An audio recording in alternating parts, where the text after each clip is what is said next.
1997. Advances in biotechnology were helping people improve their physical and mental abilities to an amazing degree.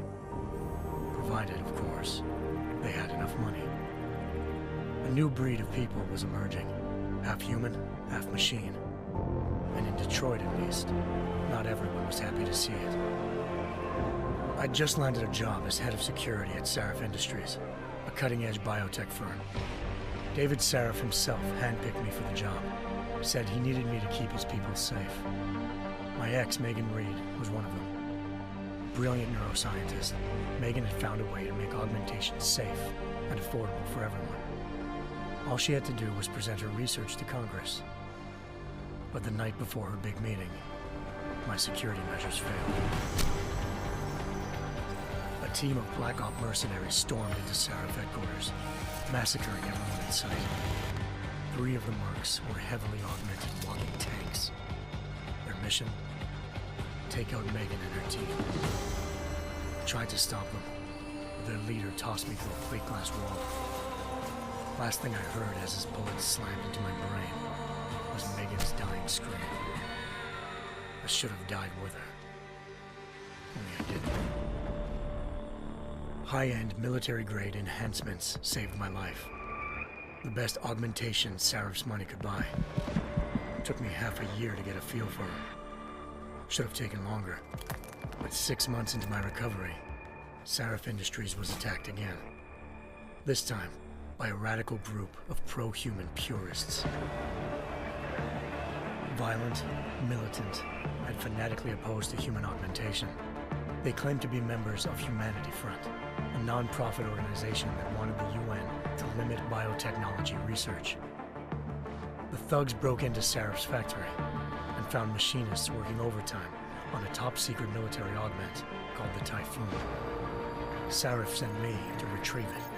And when I did, I found one of the so-called purists next to it, wired with cerebral implants, trying to download its classified specs. Obviously, something more was going on. The AUG killed himself before I could question him. Sarif ordered me to dig deeper, so with the help of Frank Pritchard, Sarif's head of cybersecurity, I did. Turns out a second hacker had been controlling the AUG's actions from somewhere off-site. Pritchard and I tracked his signal to a secret FEMA internment camp in Detroit. The Black Op mercenaries were there.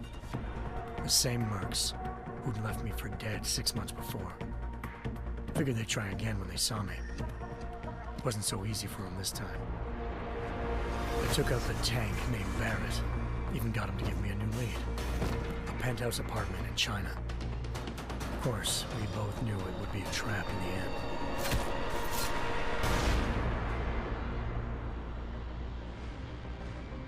Hengsha Island, China. Home to a city so crowded, they had to build a second city on top of it. Trying to find clues in Hengsha wouldn't be easy. Lucky for me, I wasn't alone. Farida Malik, Sarif Industries' ace pilot, had lived in Hengsha before. A good person to have on your side. She knew enough about the place to get me around. Malik dropped me in the lower city, close to the penthouse Barrett had told me about. Bell Tower Associates, a private security firm under contract to the Chinese government, had agents tossing the suite when I arrived. Just not for the reason I'd been expecting. Turns out the man who lived there was a criminal hacker named Van Bruggen. The same hacker who'd been remotely controlling the AUG in Sarif's factory. Van Bruggen's panicked decision to force the man to commit suicide had been a mistake. Now his mercenary partners were gunning for him, and I needed to find him before they did. Locating Van Bruggen meant playing nice with the Triads, Hengsha's organized crime lords. They had the hacker holed up inside a low-rent capsule hotel. By the time I found him, Van Bruggen had no qualms giving up the woman who hired him. Zhao Yunru, president of the Taiyang Medical Corporation. According to Van Bruggen, Zhao wanted to monopolize the augmentation industry and had hired Black Op mercenaries to destabilize her competition. Sarif Industries was at the top of her list. To prove this, I needed to get inside TYM and grab a surveillance hologram off a server. I suspected Van Bruggen was hiding something when he told me this, but nothing could have prepared me for what I saw. Megan wasn't dead. She and her 4 best researchers had been kidnapped, spirited away somewhere while their kidnappers made it look like they were dead. Desperate to learn more, I confronted Zhao in her penthouse. She claimed to be a pawn in a bigger plan, and hinted at a group so powerful it controlled global interests at a whim. Then she slipped into a panic room and hit the alarm, forcing me to make a very quick exit. I figured Zhao was lying, but part of her confession made sense. David Sarif had been worried about his people. So worried, he'd required all of them to have subdermal locator devices surgically implanted.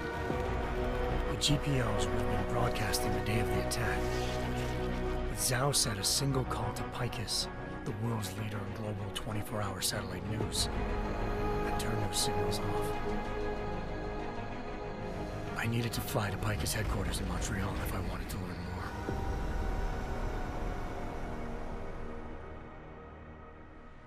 Eliza Cassan, Picus Communications' First Lady of News. Malik thought I was reaching when I told her Eliza was involved in this. The world's most famous news anchor, working with a mercenary hit squad. But when I confronted Cassan in her office, she freely admitted to jamming Detroit's satellites the night Megan's team had been taken. Said she's just been following her commands. I suspected she wanted to say more. But Black Op mercenaries showed up looking to shut us both down. And just like that, the Eliza I'd been talking to disappeared.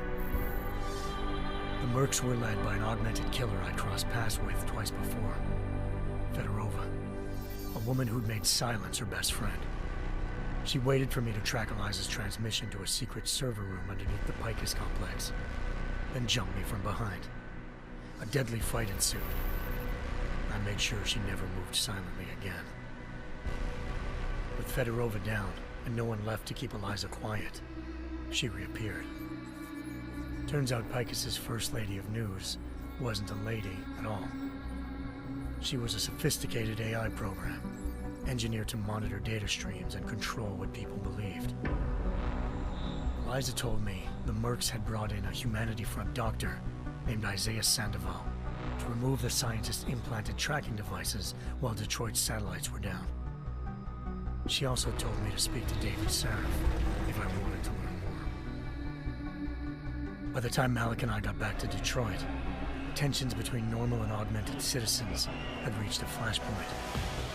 Riots were breaking out in several cities, and the UN was being urged to intervene.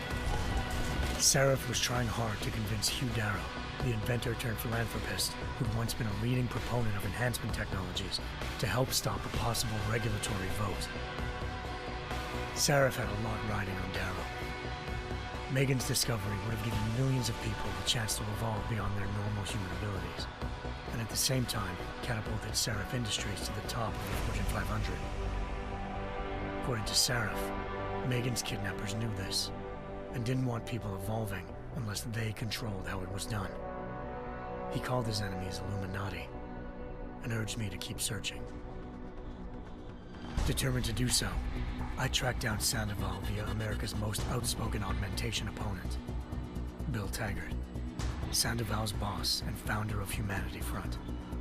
Sandoval admitted to operating on Megan's team when I confronted him, but said he hadn't removed their GPLs. He'd merely switched them to a different frequency. Pritchard was able to trace one of the signals to China. Malik and I immediately took off in pursuit. Unfortunately, the Illuminati were one step ahead.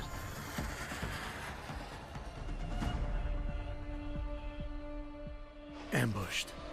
Shot out of the sky by Bell Tower Associates, seconds after entering Hengsha's airspace. Malik's piloting skills saved me. After a tense and bitter struggle, I escaped into Lower Hengsha. The tracking signal I was following led straight to the Triads, or more specifically, to the augmented arm of Tong Si-hung, leader of a gang of augmentation harvesters. Tong said they'd taken the arm off a corpse, which Bell Tower had left at their door, meaning at least one of Sarif's scientists was dead. Maybe not the rest of them, though. Tong pointed me to a port used for human trafficking and helped me slip aboard a bell tower ship. It was sailing to Rifleman Bank Station, a military base in the South China Sea. Bell Tower was holding kidnapped civilians as prisoners there, and using them to perfect the Hyron Project, a human-computer interface that left most of its test subjects dead. My search for Megan would have ended then, if not for a mysterious ally named Quinn. In exchange for my help exposing Bell Tower, he slipped me aboard a second ship headed to Singapore and an Illuminati-run biotech facility called Omega Ranch. 3 of Seraph's scientists were there, forced by their captors to create a technology capable of remotely shutting down augmented abilities. Thanks to an emergency recall notice issued by the World Health Organization, millions of people all over the world already had the biochip installed. With the help of the scientists, I tracked Megan to a private section of the ranch. There, I ran into Yaron Namir, the walking tank who'd put a bullet in my brain the first time we met. He'd teamed up with Zhao and was hoping to catch me off guard. But their little ambush didn't work.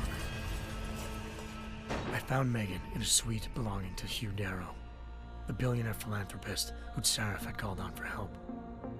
Darrow had convinced her to go along with the biochip plan by promising to sabotage the tech. As she was explaining this, Darrow appeared in a global broadcast, telling the world that augmentations would be the death of mankind. Then he activated the biochips to prove his point. All over the world, augmented people flew into a killing frenzy. Darrow had betrayed everyone, and it was up to me to set things right. To do it, I had to reach Panchaea, a massive installation in the Arctic Ocean. As I raced through corridors built by an all-augmented workforce, I saw death and destruction firsthand. By the time I shut down Darrow's broadcast, I knew the damage he'd done. Still, humanity's future remained unclear. How would the world react to this sabotage? Would people ever regain their faith in augmentations again? What would be the Illuminati's next move? Only time will give us the answers.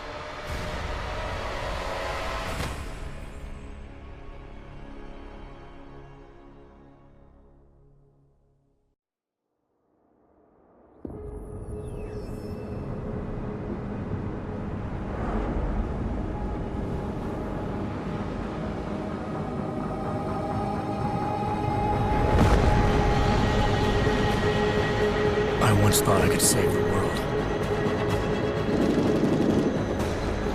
Now look at it.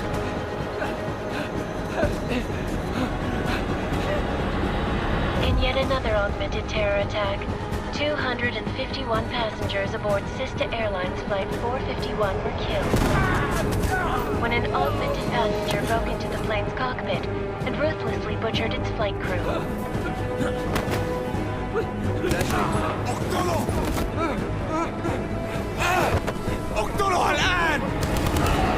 Details recovered from the black box recorder suggest that the man may have been suffering flashbacks to the AUG incident. That horrible day 2 years ago when augmented people all over the world flew into a psychotic killing spree, causing the greatest loss of life in recent history. Sometimes, you just have to let go and embrace what you've become. Not gonna go all wonky on us now, Hansa, are you? Well, if I do, McCready, I guarantee you'll never see it coming. Agent Jensen, am I gonna have a problem with you? No, sir. No reason to assume you would. Good, because you are the only augmented operative on this team, and I intend to make good use of you. Listen up, all of you. We got a sandstorm barreling down our arse and we can't afford to make mistakes. We're going after this man, an arms dealer named Shepard. He's ex-Bell Tower, one of the Special Forces commanders who disappeared during the incident. And he's come out of hiding. That cannot be good. It's not. He's selling weapons and military-grade augments to terrorists. This is Aran Singh, the undercover agent who lured Shepard out of his hole. Best you see Interpol's got. For 3 years he's worked hard to get in tight with the Jinn, an Iraqi smuggling cartel that's infected the Eastern Hemisphere like a plague. Last week, our arms dealer sent a message to the Jinn, offering to sell them a shitload of black market merchandise dirt cheap. They told Singh to handle the buy. They're not gonna like it when Interpol disrupts their party. Is Singh's cover really that good? It is right now. We need to keep it that way. This is where the deal's going down. A half-finished high-rise hotel that's been abandoned ever since the incident. It's not a pretty picture inside. Let me guess. Most of the laborers were augmented with heavy-duty industrial rigs. So when the incident hit, and they all went schizo, things got gruesome real fast. And no one, except for some homeless junkies, have been inside the place ever since. So what's the plan, Director? Singh's meeting Shepard on the ground floor, inside the hotel's main atrium. He sent the bulk of his Jinn crew to the penthouse levels to secure a vantage point. I want McCready's team to take up positions overlooking the atrium and make the arrest. Jensen, you're going in solo from the roof. My objectives? Keep the Jinn from joining the party. As far as we can tell, only one route connects the atrium to the penthouse level, a halfway decent elevator shaft. Here. I want you to block access to it. Fine. Just cut me loose. Do you plan on relying solely on your augments for this one? I'd recommend taking a little hardware, just to be sure.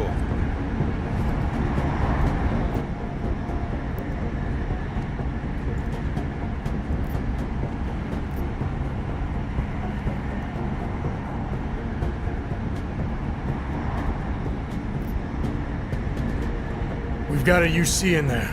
Might be easier to maintain his cover if he's not the only one still breathing when this is done. Smart thinking. Yeah, but if anything does happen to him, you'll be telling his wife. After you get out of the hospital, of course. What about range?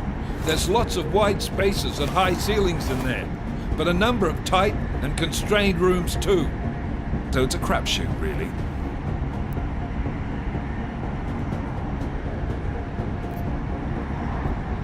Never was one to play the odds. Give me something I can use up close. You got it. One last thing, Jensen. Singh said the Jinn are using some sort of portable Wi-Fi device to boost communications. He's got a better chance of maintaining cover if you disable it. We'll keep an eye out for it. But aren't we on the clock here? You said there's a sandstorm moving in. There is, and we got the intel on this mission at the very last minute, so we're scrambling a little. If it comes to it, your number one priority is keeping the Jinn out of that atrium. Copy that. Time to put away your heavy thoughts, gentlemen. We're approaching the target building. You're up first, Jensen. Let's do this. Task Force Actual. This is Knife Leader. Engage Hush drives and descend to Angels 1-5.